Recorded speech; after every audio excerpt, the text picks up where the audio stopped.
Some of the worst advice I've ever received came at the end of a tactical communications course. The course was led by a veteran law enforcement officer who is considered by many in the program to be the exemplar of communication excellence. Attending the course were other expert communicators in various disciplines, including hostage negotiators, interrogation specialists, and crisis intervention practitioners. Together, we had spent the better part of a week expanding our lexicon and refining our knowledge of how to effectively navigate high-pressure conversations with individuals in crisis. At the end of the course, while passing out completion certificates, the lead instructor unceremoniously shared a few closing thoughts and some choice pieces of advice for all the course graduates based on his training and experience during high-stakes communications.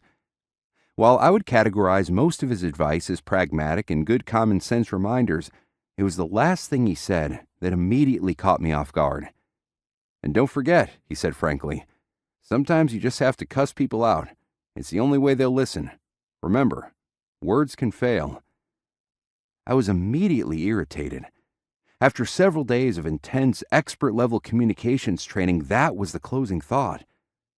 Under pressure, I was being encouraged to abandon my composure and throw everything I had learned out the window in favor of emotionally driven, explicit language.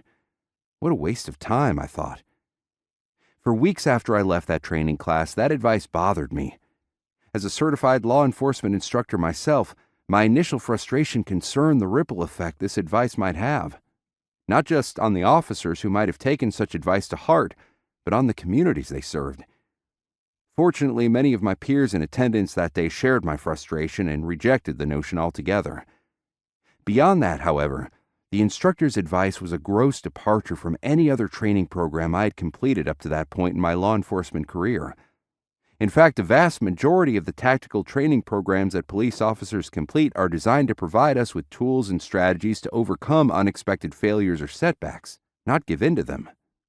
In the event of a mechanical malfunction with a firearm during an officer-involved shooting, for example, officers are expected to complete immediate action drills to identify, resolve, and recover from a malfunction, allowing us to re-engage in the firefight. Our training equips us for such scenarios by not only having us address real-time malfunctions as they occur, but also by requiring us to engage in simulations of these malfunctions to ensure comprehensive readiness. During these simulations, we must maintain our composure while effectively identifying and clearing the malfunction. Immediately after clearing the malfunction, we are required to complete a specified shooting exercise under both pressure and time constraints to confirm proficiency in restoring our firearms to operational status. This training is then repeated in a controlled setting until we develop automatic muscle memory, ensuring that we can intuitively, consistently, and accurately deal with malfunctions in real-world situations. With that blueprint for designing out malfunctions already available to us, you would think that the ethos of perseverance and calm under pressure would extend to all areas of law enforcement training, especially communication.